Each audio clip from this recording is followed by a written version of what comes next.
بسم اللہ الرحمن الرحیم۔ ہرکل شاروم نے ان کے پاس قریش کے قافلے میں ایک آدمی بلانے کو بھیجا، اور اس وقت یہ لوگ تجارت کے لیے ملک شام گئے ہوئے تھے، اور یہ وہ زمانہ تھا جب رسول اللہ صلی اللہ علیہ وسلم نے قریش اور ابو سفیان سے ایک وقتی عہد کیا ہوا تھا۔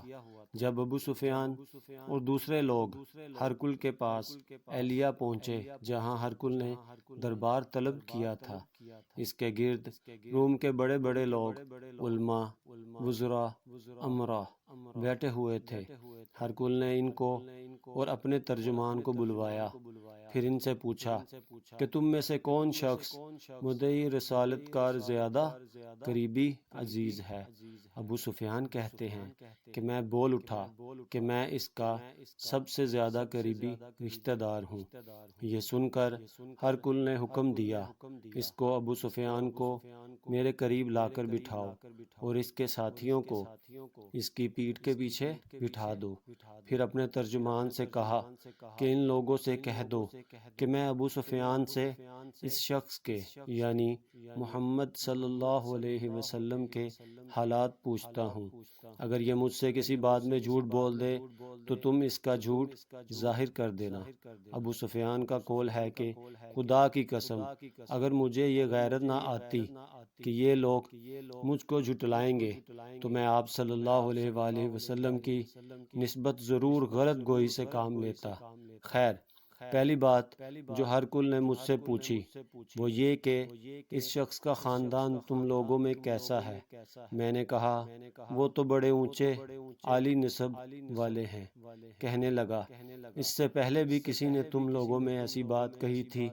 میں نے کہا نہیں۔ کہنے لگا اچھا، اس کے بڑوں میں کوئی بادشاہ ہوا ہے؟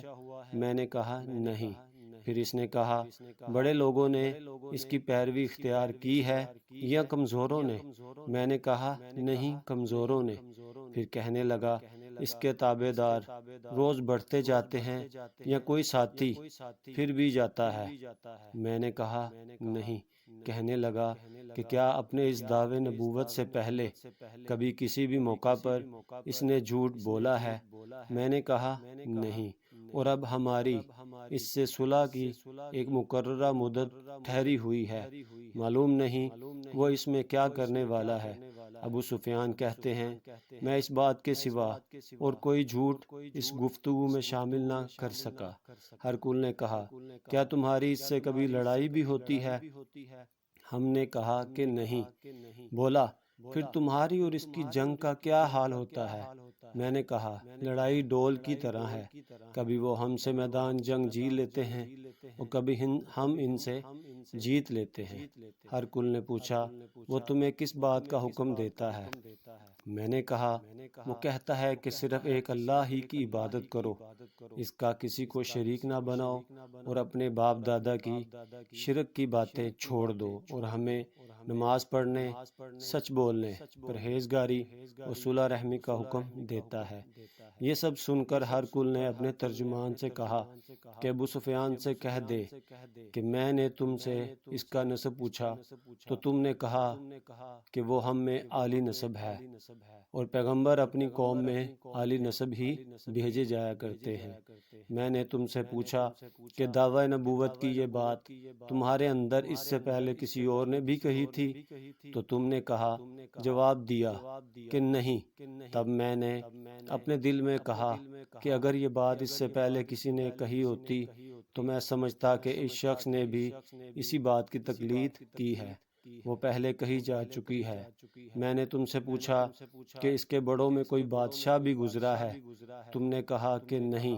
تو میں نے دل میں کہا کہ ان کے بزرگوں میں سے کوئی بادشاہ ہوا ہوگا تو کہہ دوں گا کہ وہ شخص اس بہانہ اپنے آباء و اجداد کی بادشاہت اور ان کا ملک دوبارہ حاصل کرنا چاہتا ہے۔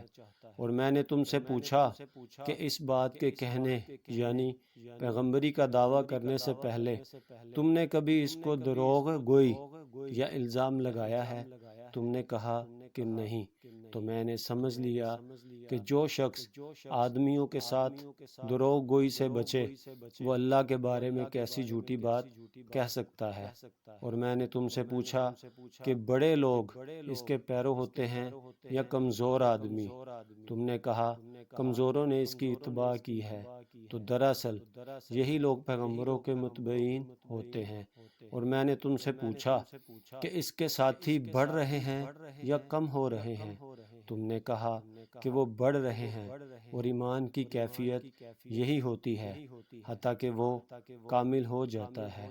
اور میں نے تم سے پوچھا کہ آیا کوئی شخص اس کے دین سے ناخوش ہو کر مرتد بھی ہو جاتا ہے؟ تم نے کہا نہیں۔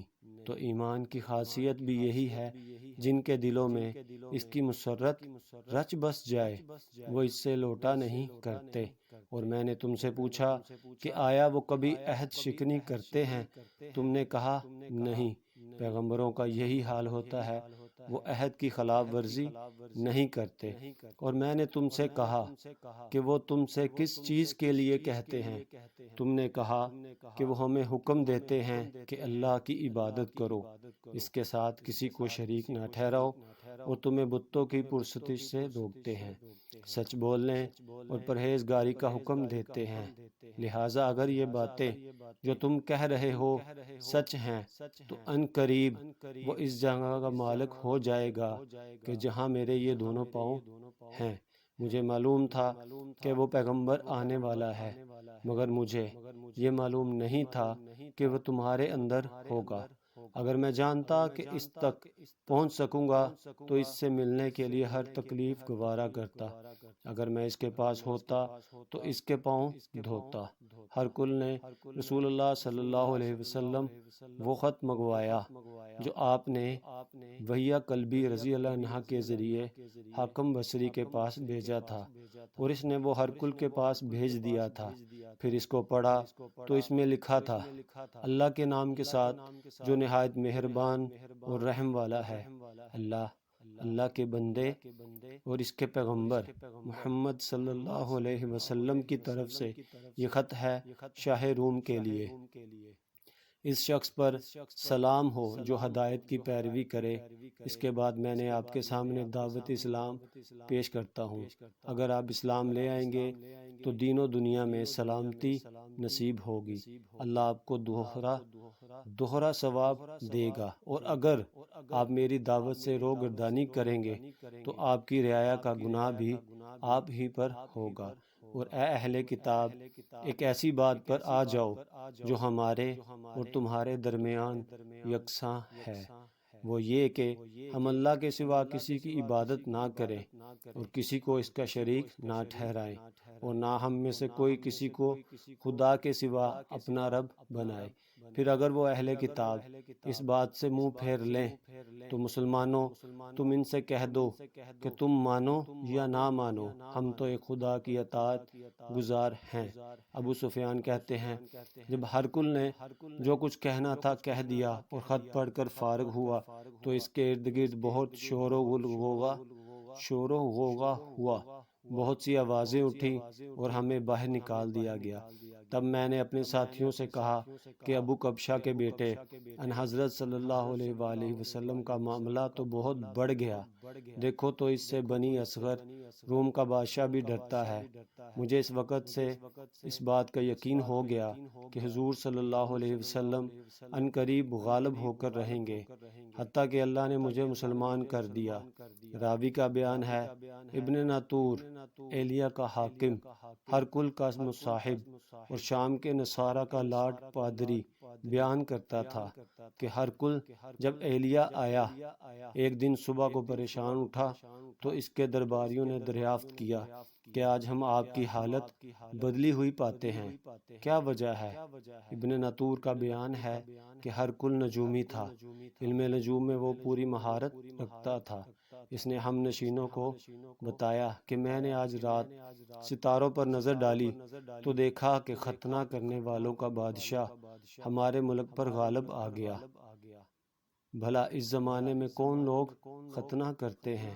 انہوں نے کہا کہ یہود کے سوا کوئی ختنہ نہیں کرتا، سو ان کی وجہ سے پریشان نہ ہو۔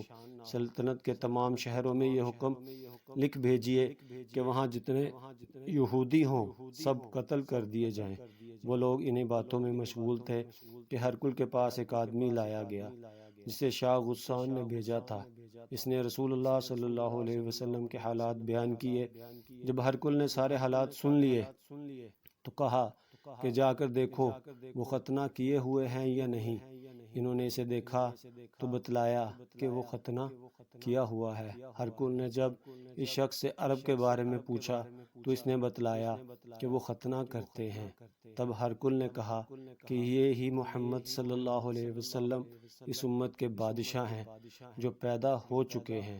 پھر اس نے اپنے ایک دوست کو رومیہ خط لکھا، اور وہ بھی علم نجوم میں ہرکل کی طرح ماہر تھا۔ پھر وہاں سے ہرکل حمص چلا گیا۔ ابھی حمص سے نکلا نہیں تھا کہ اس کے دوست کا خط اس کے جواب میں آ گیا۔ اس کی رائے بھی حضور صلی اللہ علیہ وآلہ وسلم کے ظہور کے بارے میں ہرکل کی موافق تھی کہ محمد صلی اللہ علیہ وسلم واقعی پیغمبر ہیں۔ اس کے بعد ہرکل نے روم کے بڑے آدمیوں کو اپنے حمص کے محل میں طلب کیا، اور اس کے حکم سے محل کے دروازے بند کر لیے گئے۔